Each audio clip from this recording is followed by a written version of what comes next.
berkata di dalam Matius 16 ayat 28, aku adalah raja dalam kerajaanku. Jadi Wahyu 19 ayat 16 dikonfirmasi oleh Matius 16 bahwa Yesus adalah raja segala raja dan dia duduk di sebelah kanan Allah. Jadi tidak ada satupun ayat yang menunjukkan Yesus adalah nabi. Itu perkataan Yesus sendiri. Nah, kenapa Yesus disebut nabi? Banyak yang salah tafsir. Tadi Tuhan Yesus diciptakan. Ini jangan dipotong dulu. Jadi ini pandangan teologi ya tadi ya. Saya belum menemukan terang di sini apakah terang yang bagaimana? Apakah terang yang dalam kitab Bereshit itu ataukah tidak? Mungkin nanti bisa dijelaskan kepada kita semua. Ya Hadi, ya Bashir, ya Tabibi, Nabi Allah, khairul khalqi, khairul khalqi jami'an, lahu a'la manasibi wal marati, salatullahi ma subhanallah. Bismillahirrahmanirrahim. Assalamualaikum warahmatullahi wabarakatuh. Kami yang dirahmati Allah, semoga Allah senantiasa curahkan segala rahmat, segala nikmat yang berkepanjangan dan tiada kemenghujung dari dunia hingga akhirat. Insyaallah. Dan apapun kumpulkan kita para kaum muslimin di bawah naungan Rasulullah, para nabi, beserta para orang-orang yang Allah kasih, Allah sayangi, Allah cinta, insyaallah di bawah naungan Rasulullah kelak di mana tiada naungan selain daripada naungannya, insyaallah. Amin amin Allahumma amin. Kaum muslimin, pada kesempatan sore hari ini saya akan mengasih sebuah video di mana video ini mengisahkan tentang bagaimana perdebatan ya Ustadz Menahem Ali versus Luga Tambunan si raja segala raja Nabi Luga. Oke, demikian kaum muslimin videonya. Di sore hari ini luar biasa, saya akan menjelaskan siapakah Yesus.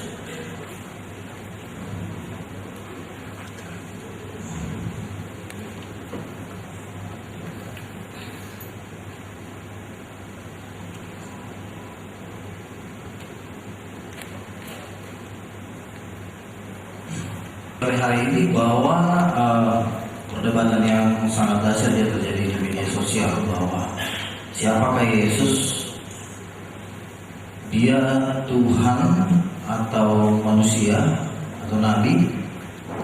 Saya katakan bahwa Yesus adalah Tuhan. Dasarnya adalah di sini saya tuliskan bukti Yesus Tuhan. Yesus adalah cahaya alam semesta. Tanpa Yesus, alam semesta gelap. Dasar ayatnya adalah Ibrani 1 ayat 3. Ia adalah cahaya kemuliaan Allah dan gambar wujud Allah yang menopang segala yang ada dalam firman-Nya yang penuh kekuasaan. Dan setelah ia mengadakan penyucian dosa, ia duduk di sebelah kanan yang maha besar. Dan dalam suatu nubuatan kitab Wahyu bahwa nanti di sorga yang menjadi matahari itu bukan bintang, bukan matahari lagi, tetapi Yesus sendiri dikatakan di sini. Dan kota itu tidak memerlukan matahari dan bulan untuk menyinarinya, sebab kemuliaan Allah meneranginya dan anak domba itu adalah lampunya. Jadi Bapa mengutus anaknya ke dalam dunia. Yang diutus Bapa adalah anaknya, bukan nabinya. Allah mengutus firman-Nya ke dalam dunia. Dan firman-Nya itu adalah dikatakan di dalam Ibrani 1 ayat 3 adalah dia adalah cahaya kemuliaan Tuhan. Dia adalah cahaya Allah sendiri. Artinya gini, Bapa menciptakan langit dan bumi tanpa anaknya. Semua yang diciptakan itu gelap. Gitu. Jadi Yesus itu adalah cahaya itu sendiri.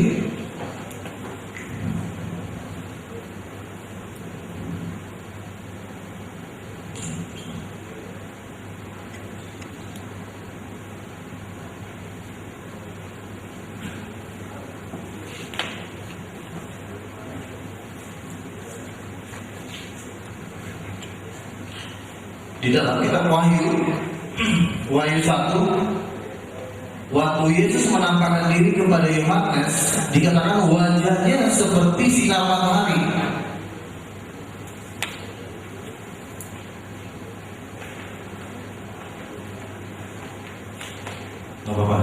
Jadi yang perlu dipahami oleh saudara-saudara muslim di sini adalah Bapa mengutus anaknya ke dalam dunia, yang diutus adalah firman-Nya.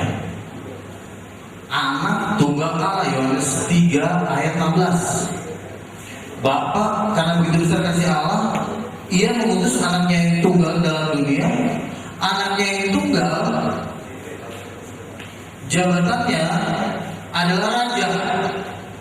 Matius 16 ayat 28.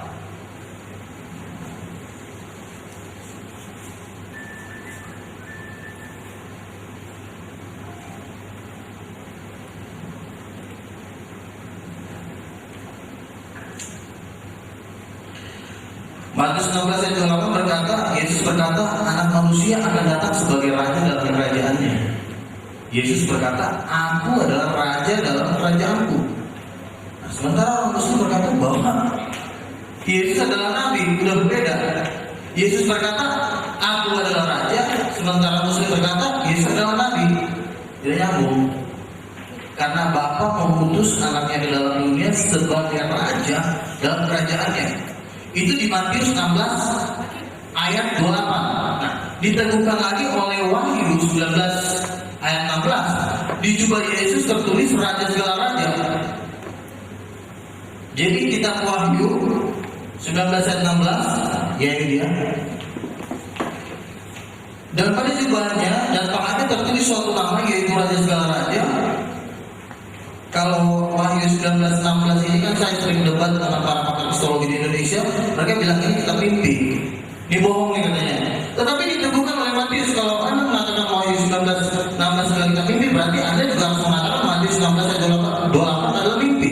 Sementara Yesus berkata di dalam Matius 16 ayat 28, aku adalah raja dalam kerajaanku. Jadi Wahyu 19 ayat 16 dikonfirmasi oleh Matius 16 bahwa Yesus adalah raja segala raja dan dia duduk di sebelah kanan Allah. Jadi tidak ada satupun ayat yang menunjukkan Yesus adalah nabi. Itu perkataan Yesus sendiri.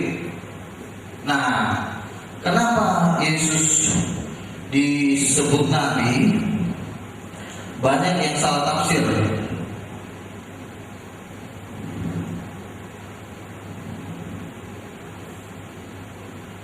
Para pakar kristologi itu menafsirkan, jadi pada waktu Yesus melakukan tanda-tanda mujizat,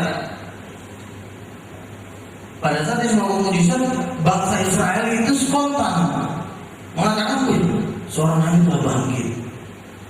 Pada waktu Yesus menyembuhkan orang yang disembuhkan itu secara spontan berkata, engkau adalah nabi. Dan pernyataan spontan orang banyak itu dicatat oleh Matius. Jadi bukan Yesus berkata aku adalah nabi, ya kan? Yohanes 14:19, kata perempuan itu kepadanya, Tuhan nyatalah sekarang padaku bahwa engkau seorang nabi. Ini adalah tanggapan spontan. Nah, hal itu pun nanti dibantah oleh Yesus bahwa dia bukan nabi.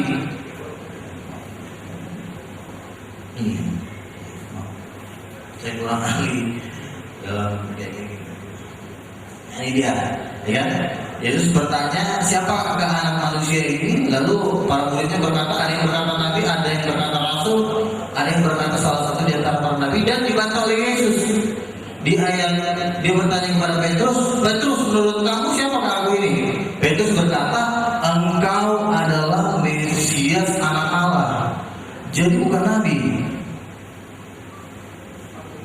Jadi ayat-ayat yang tadi yang saya tunjukkan tadi itulah dipakai oleh para kristolog muslim untuk mengatakan bahwa Yesus nabi. Sudah jelas tadi Yesus berkata di Matius 16:28, aku adalah raja di dalam kerajaanku. Raja dengan nabi beda kan? Coba ada ayat. Raja dengan nabi beda kan? Nah, saya kasih sedikit perbedaan. Nabi-nabi di dalam kerajaan Allah, Hosea 3:7, itu adalah hamba. Hamba itu berdiri. Hamba-hamba itu berdiri. Nabi-nabi itu posisinya adalah hamba-hamba Allah.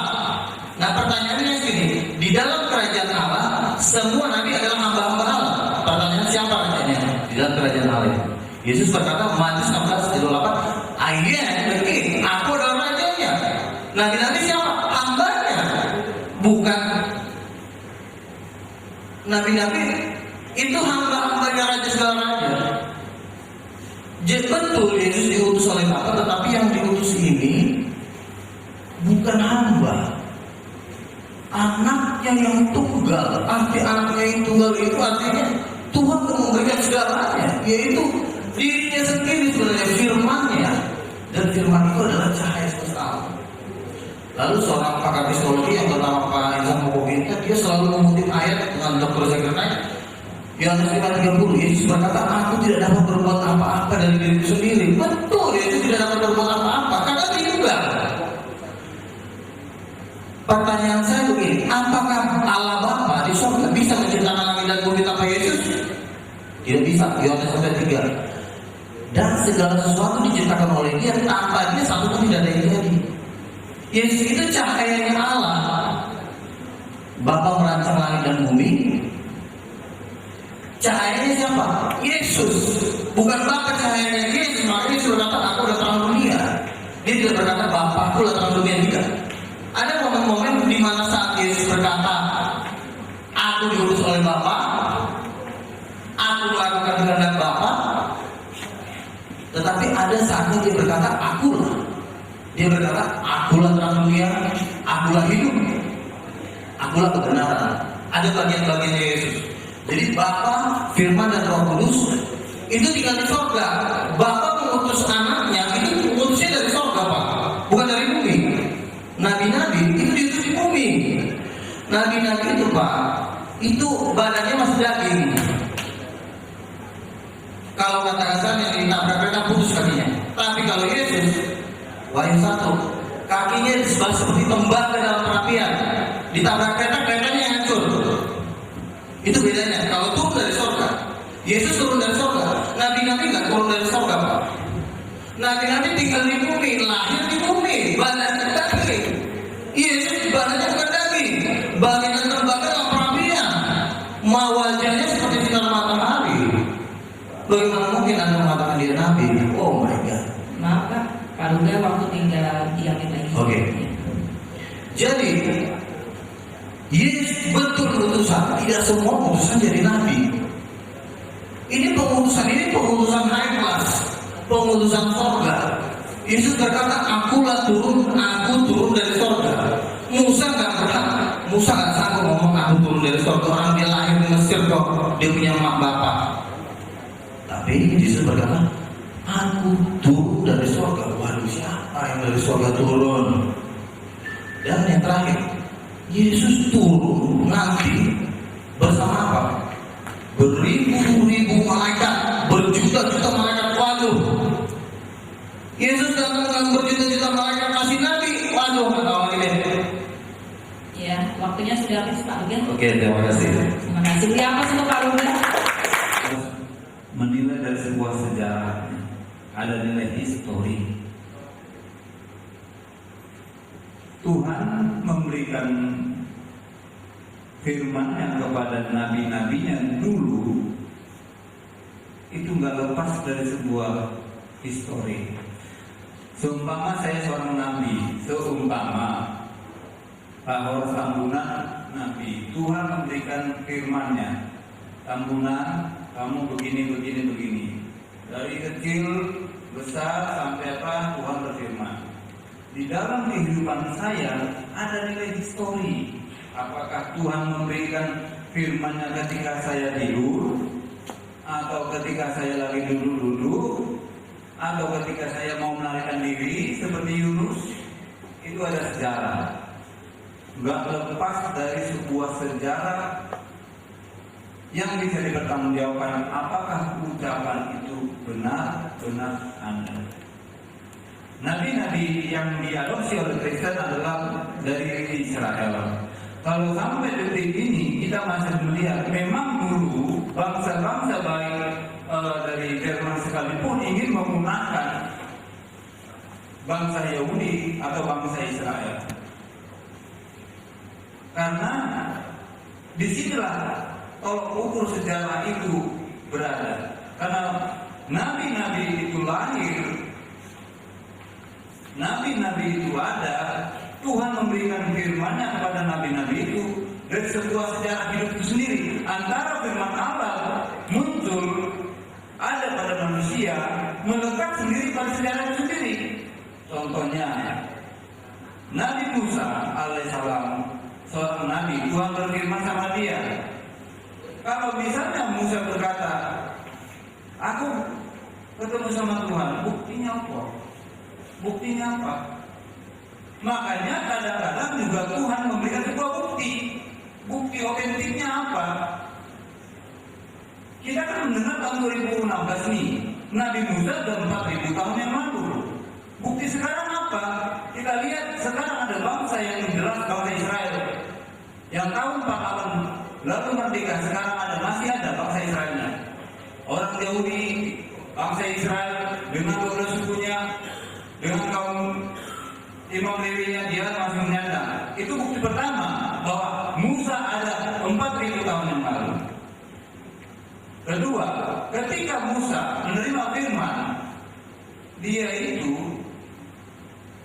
melihat semak-semak bulan ini kok bisa berapi tapi nggak hangus itu semak-semaknya.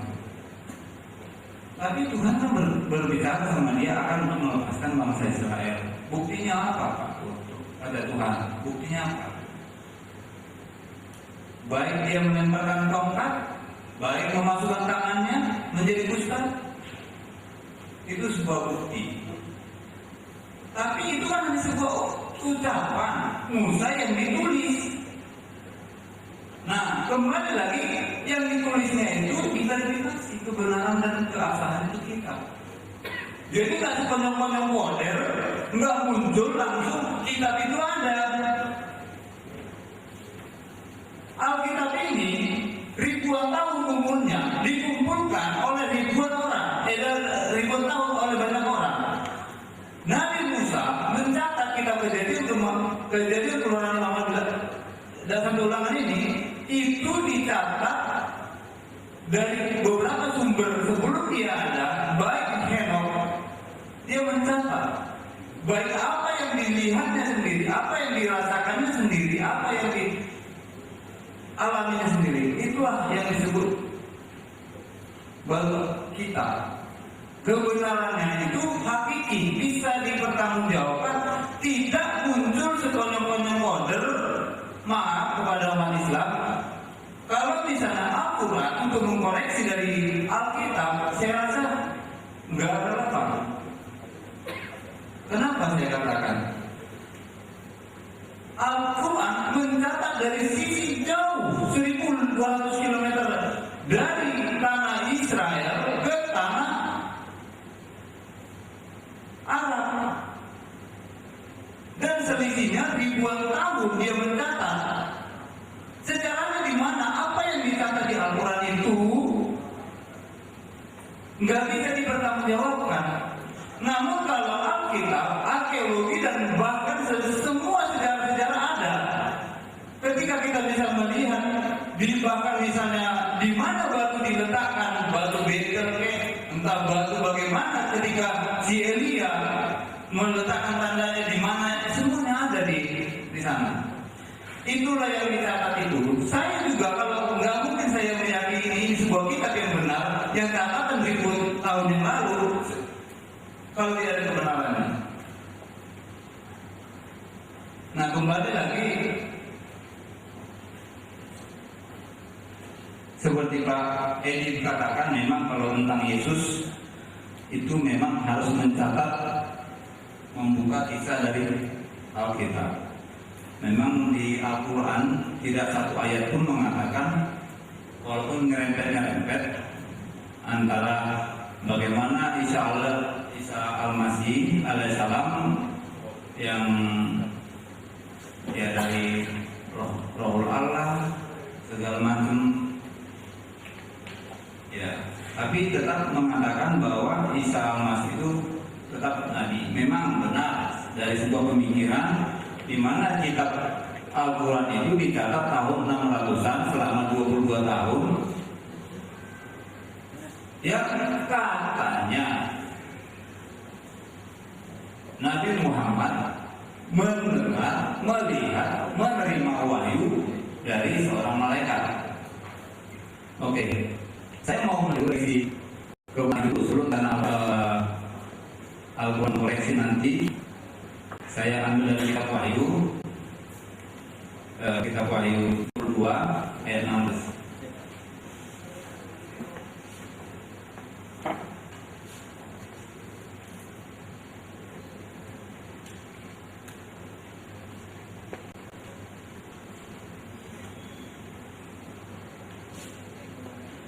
Sebelum saya ke pokok utama, saya mau cerita tadi histori dan sejarah yang melekat dalam Nabi yang menerima firman itu harus bisa juga dipertanggungjawabkan, baru mengandung nilai kebenaran yang hakiki.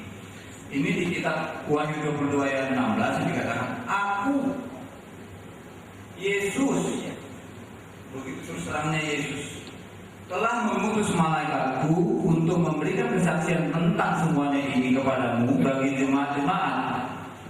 Tapi kan kalau yang nama Yesus ini kalau di tanah Sunda kayak Asep. Kalau tanah Batak namanya Horas. Saya ini namanya, saya di pikiran saya banyak nama Horas. Tapi penjelasannya ada. Aku adalah Tunas, yaitu keturunan Daud. Lebih spesifik, apa lagi lebih spesifik dia? Bintang timur yang gilang gemilang. Poin pokoknya di mana? Yesus pengutus malaikat. Pertanyaannya, ada nggak manusia yang bisa mengutus malaikat? Tapi di sini dikatakan Yesus mengutus malaikatku. Kata malaikatku melekat dengan kepunyaan. Kalau premis awal dikatakan Tuhan pemilik malaikat, Yesus punya malaikat, ya otomatis Yesus adalah Tuhan. Nah, tapi kalau misalnya di Al-Quran mengatakan Muhammad menerima wahyu dari malaikat yang mana? Apakah Yesus menyuruh malaikat? Oh betul, kau kesana ketemu Muhammad, ngapain? Ya jalan-jalan. Karena nggak mungkin malaikat yang dimiliki Yesus ini lari ke Muhammad untuk menceritakan bahwa dia adalah Nabi. Dan di Al-Quran ada percakapan, saya dengar, saya baca beberapa Quran, karena saya juga punya Quran, pernah saya beli. Ada percakapan di situ. Aku ini adalah hamba. Pertanyaannya, kapan Yesus berbicara, aku inilah hamba? Apakah Muhammad pernah mengenal Yesus? Apakah malaikat? Sedangkan dari kitab Wahyu 22, malaikatnya adalah bukan malaikat yang dimiliki Yesus. Kita kalau misalnya lagi dia dikatakan di kitab Yohanes,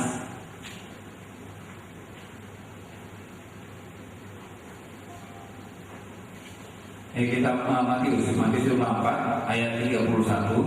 Ini juga pernah dulu tahun 2012 saya sama Pak Edi masih mentok ya tadi ya. Nah, ini ayat 30 dan 31, pada waktu itu akan tampak tanda anak manusia. Who's the man? Siapa anak manusia itu? Di langit. Coba bayangkan seorang anak manusia, jangankan anak manusia, kapal terbang, pesawat dia tempur atau kapal selam naik ke atas, itu kalau kadang nggak bisa kelihatan. Apalagi kita melihat di langit. Tapi seorang anak manusia berdiri di atas langit bisa kelihatan oleh seluruh manusia. Lu berpikir di mana? Artinya apa? Tapi kalau ini perkataan bohong, apakah Yesus seorang dusta?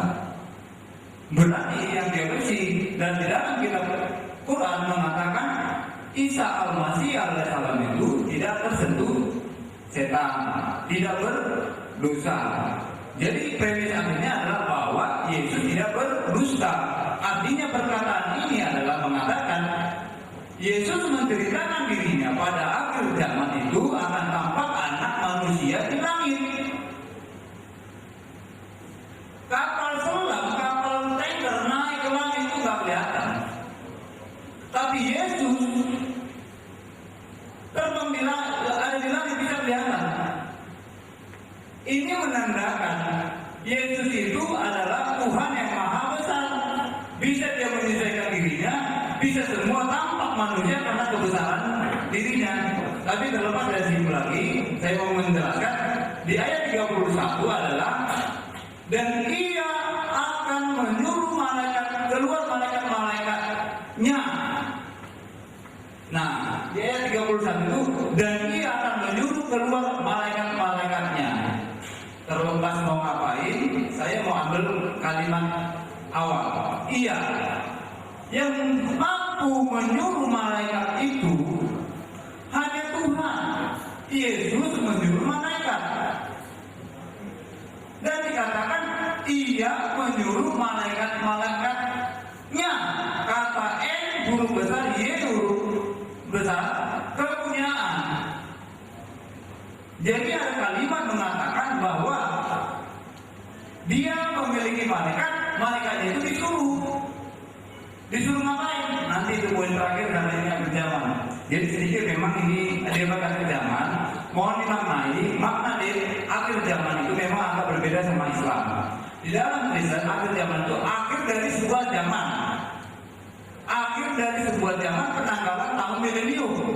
Bukan tahun milenium Masehi, bukan tahun mileniumnya Islam, bukan tahun mileniumnya Buddha, bukan tahun milenium Hindu, tapi tahun mileniumnya bangsa Israel. Karena diyakini bangsa Israel ini tahun 5969 kepindah ke tahun 6000. Walaupun tahun Yahudi yang modern mengatakan sekarang adalah tahun 5776 Smita.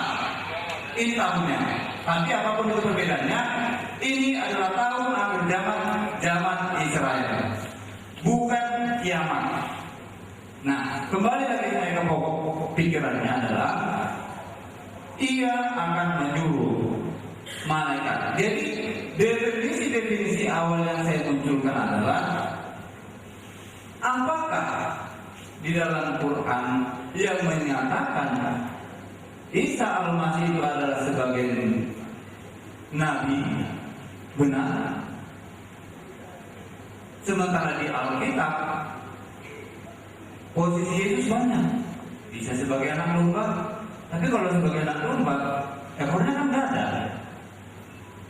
Betul nggak? Kayaknya nggak pernah deh Yesus itu buat lambang ada ekornya. Tapi Alkitab mencatat bahwa Yesus itu anak domba Allah. Nah, kalau misalnya dilihat lagi nanti posisi Yesus itu ada sebagai anak Allah atau Allah anak, udah mawar. Yesus itu bisa sebagai Kristus. Yesus itu bisa sebagai utusan, bisa. Sebagai nabi, saya katakan bisa, semuanya bisa. Kok bisa sebagai nabi? Loh, nabi itu apa artinya?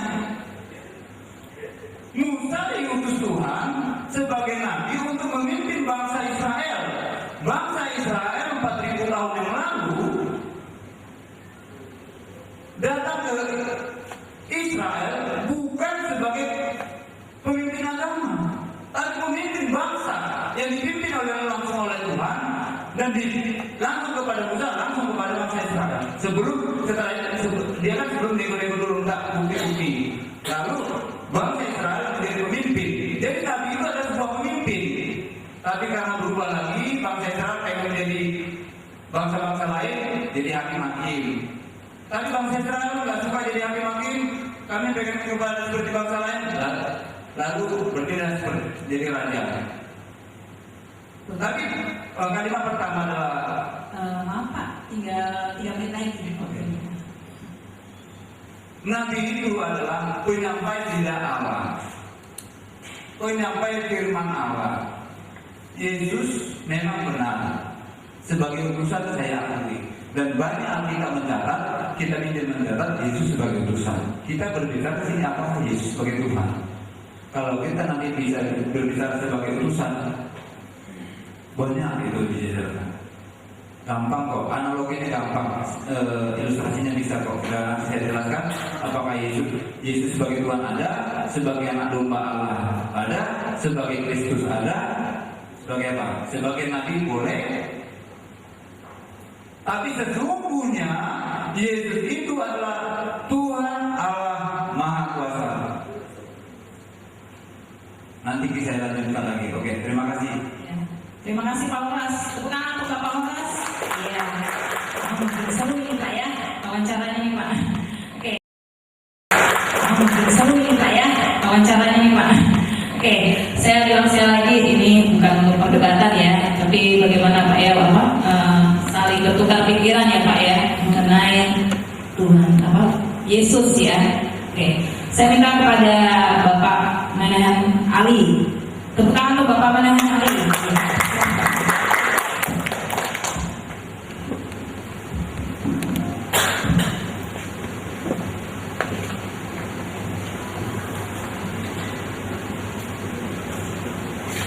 Bismillahirrahmanirrahim.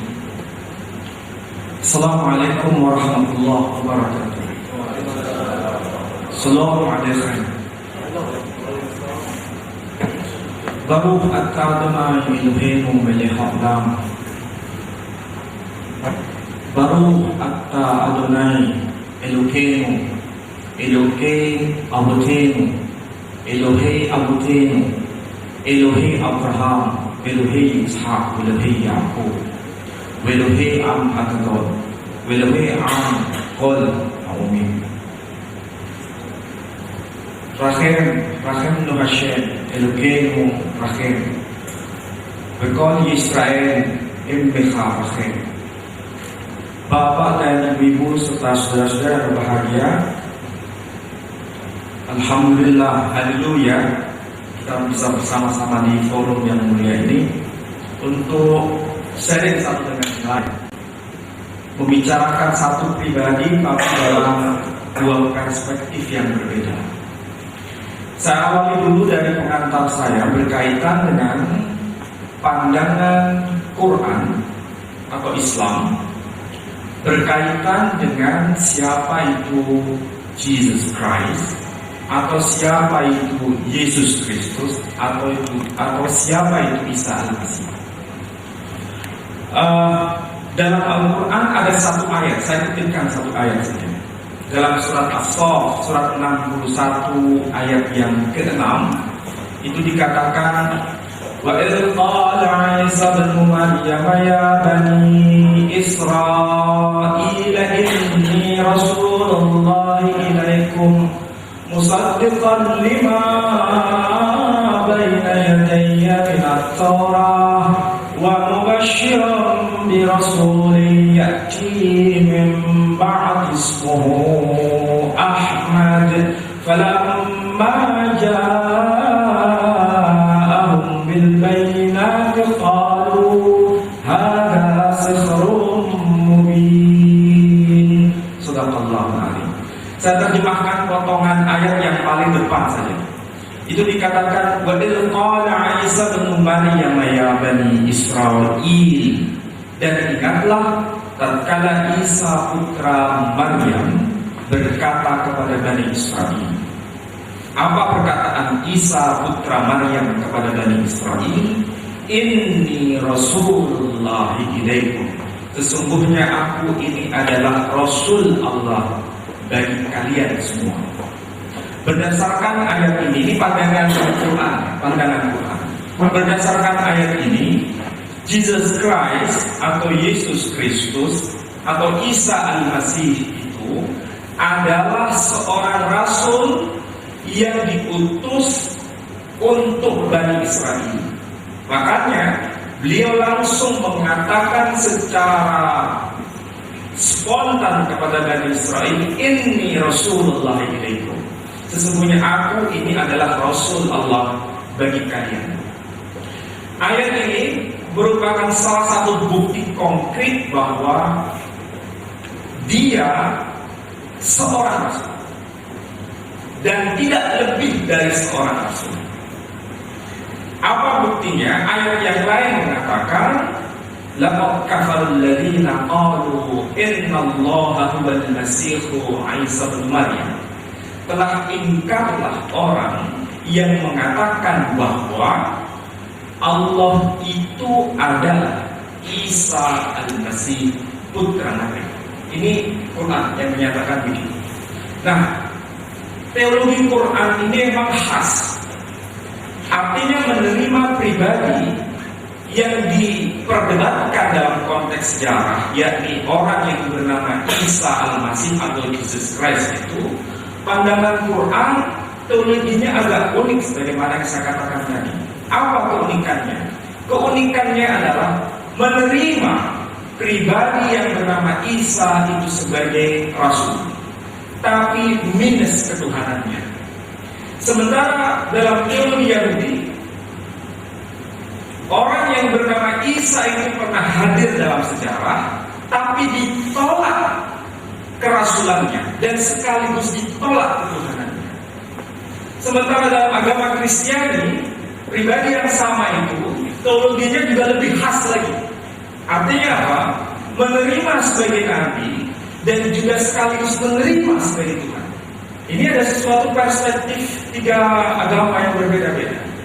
Saya tekankan lagi, kalau Yahudi itu menerima tokoh ini adalah tokoh sejarah, tetapi menolak kenabiannya, menolak kerasulannya, dan sekaligus menolak ketuhanannya. Sementara kalau Islam itu menerima bahwa pribadi ini adalah tokoh sejarah, menerima kenabiannya, menerima kerasulannya, tapi menolak ketuhanannya. Sedangkan yang Nasrani lebih khas lagi. Tokoh ini adalah tokoh sejarah, menerima kenabiannya, menerima kerasulannya, dan sekaligus menerima ketuhanannya. Ini kita dihadapkan pada tiga pandangan keagamaan yang berbeda. Tadi saya uraikan, dasar Quran hanya menerima kerasulannya, menolak ketuhanannya. Ini yang perlu dicatat, bahwa Islam berdasarkan Quran tidak mengakui ketuhanannya. Tadi Pak Luga sempat menyatakan mengenai Yesus itu anak Allah, sekaligus Allah, tapi tidak pernah menyatakan dirinya seorang nabi. Kalau tidak salah dengar, dia tidak pernah menyatakan dirinya sebagai seorang nabi. Tapi sebelum saya bahas ini, saya patut tegaskan di sini, orang yang hidup dalam sejarah itu, yang kita kenal dengan Jesus Christ atau Isa al-Masih, sebetulnya maksudnya sama orangnya. Kalau Quran karena tertulis dalam bahasa Arab, maka muncul istilahnya dengan sebutan Isa al-Masih. Sementara tokoh yang sama itu ketika hidup dalam sejarah tercatat dalam bahasa apapun, mau terjemahan Jawa, mau terjemahan Sunda, mau terjemahan Batak, semuanya tertulis bahwa Jesus Christ ketika berdakwah atau bicara kepada umat Bani Israel, dia berbicara dalam bahasa Arab atau dalam bahasa Suryani. Ketika mau menyembuhkan orang yang sakit buta, dia mengatakan Efatha, terbukalah. Kalau bahasa Arabnya iftah. Jadi ada kemiripan Pak Buga sama Pak Horas sama. Bahasa Arab itu ada kemiripan dengan bahasa Suryani yang dipakai oleh Jesus Christ sendiri. Ketika kalau dalam bahasa Arab mengatakan iftah, maka dalam bahasa Yesus mengatakan Efatha, terbuka. Apa yang dimaksud terbuka? Matamu sudah terbuka. Christ menggunakan bahasa Aramaik. Lalu siapa dia dikenal dalam bahasa Aramaik?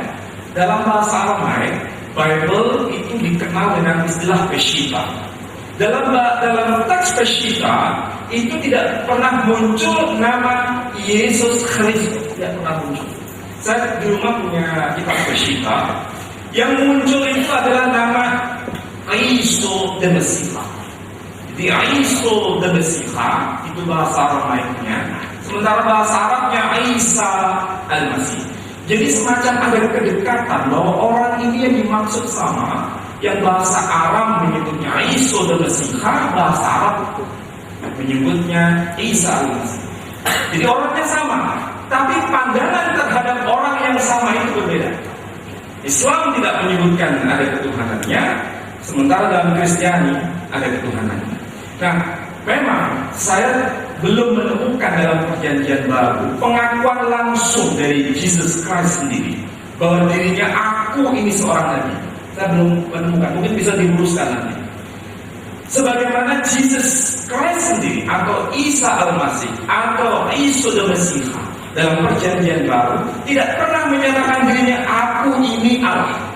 Tidak pernah. Jadi dia tidak pernah menyatakan aku ini Allah, dan sekaligus tidak pernah menyatakan dirinya aku ini seorang nabi.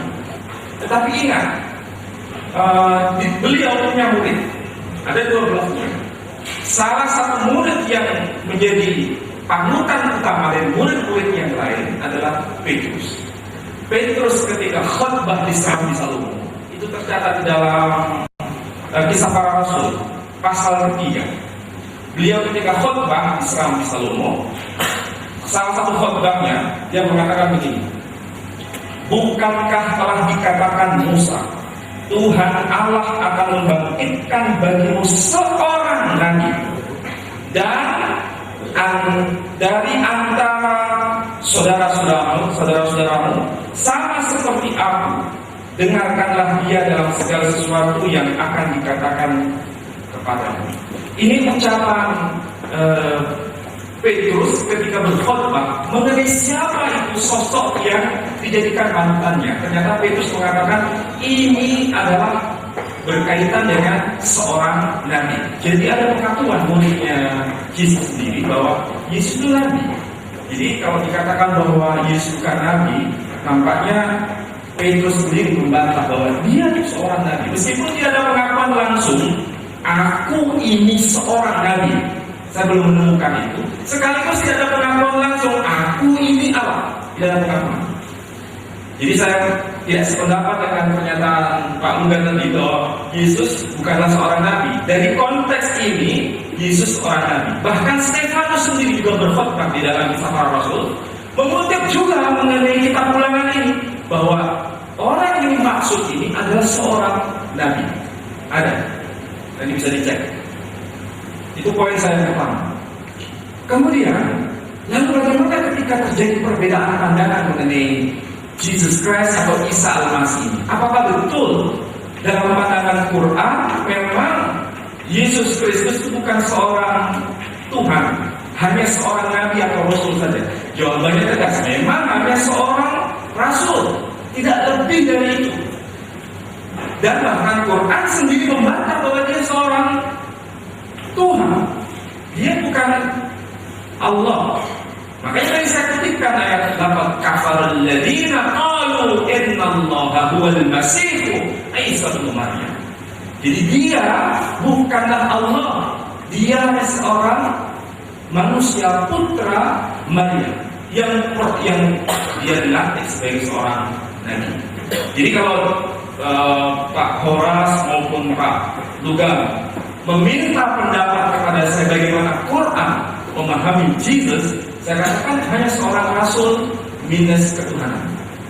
Sementara kalau Kristen bagaimana? Nah, tadi sudah dijelaskan oleh beliau berdua di mana ketuhanannya. Nah, coba kita rujuk dalam Perjanjian Lama, Apalagi dalam kekristenan itu kan yang namanya Yesus Kristus itu dianggap sebagai Mesias. Meskipun orang Yahudi sendiri itu mengingkari bahwa dia Mesias, artinya tidak mengakui bahwa dia Mesias. Jangankan Mesias, seorang nabi pun orang ini menolak. Jadi ada beberapa tingkat. Yesus bukan seorang nabi, Yesus bukan seorang Mesias, bahkan Yesus bukan seorang Tuhan. Itu pandangan Torah, pandangan kitab-kitab Yahudi. Jadi kalau orang Yahudi sampai sekarang itu menunggu Mesiasnya itu bukan Mesias yang bergelar sebagai Tuhan, tapi seorang anak manusia, hanya seorang anak manusia. Statusnya tidak lebih dari itu. Tidak ada status ketuhanan pada dirinya. Nanti kita bisa diskusikan itu. Nah, berkaitan dengan dia adalah cahaya. Jadi Pak Luga juga menyebutkan dia adalah cahaya. Memang ada credo yang dibuat pada tahun 325, yakni credo Nicea. Itu ada ungkapan begini, Nu'minu birabbil wahid Yesu al-Masih. Kami percaya kepada Tuhan yang satu, Putra Allah, Ibnul Wahid, Maulud ghair makhluk, yang dilahirkan tapi tidak diciptakan. Nur min nur, terang dari terang atau cahaya dari cahaya. Al-ilah min ilah, Tuhan dari Tuhan. Ini credo teologis. Artinya memang Yesus dianggap sebagai terang. Tapi kalau dikembalikan kepada perjanjian lama, kan disebutkan pada kitab Bereshit pasal 1 ayat 1 sampai ayat yang ketiga, disebutkan ini, Bereshit bara Elohim et hasanan et haaretz wa haaretz hayatatuhu wa huwa shay'an minhum. Yomer Elohim yihi or wa yihi or. Saya tekankan yang terakhir, wa yomer Elohim, dan berfirmanlah Elohim, Tuhan, yihi or, jadilah terang, wa yihi or, dan jadilah terang. Jadi terang itu diciptakan sebelum matahari bulan diciptakan. Sudah ada terang. Tapi terang ini statusnya adalah terang yang diciptakan. Kalau seandainya terang itu yang dimaksud merujuk kepada Yesus sebagai terang, berarti terang Yesus diciptakan. Ini jangan dipotong dulu. Jadi ini pandangan teologi yang mulia. Saya belum menemukan terang di sini apakah terang yang bagaimana, apakah terang yang dalam kitab Bereshit itu ataukah tidak. Mungkin nanti bisa dijelaskan kepada kita semua. Tapi yang jelas dalam pandangan teologi yang namanya terang sebelum diciptakannya matahari, bulan dan bintang-bintang, itu sudah ada terang. Yihior, jadilah terang, dan terang itu jadi. Jadi terang di sini yang dimaksud adalah ciptaan, bukan pencipta. Nah, nanti tinggal dijelaskan apakah terang ini merujuk kepada pribadi seseorang ataukah bukan. Itu nanti teologi Kristen yang akan menjawab. Tapi yang jelas adalah dijelaskan terang yang mana. Yang jelas dalam perjanjian lama tidak ada satupun yang menyatakan perjanjian lama bahwa Allah atau yang disebut Elohim atau Hashem yang ditulis dengan huruf Yod, He, Vav, disebut sebagai terang. Tidak ada. Terang tidak pernah dirujukkan kepada Hashem, tapi terang dirujukkan kepada ciptaannya. Tadi saya sebutkan Yihior. Itu sebagai pengantar awal dari saya, mungkin bisa dilanjutkan dalam sesi tanya jawab. Tapi yang jelas saya sudah memberikan jawaban yang kira-kira tidak memuaskan, tapi bisa menggelitik kita untuk semakin bisa diskusi lebih banyak. Saya kira demikian. Shalom alaikum.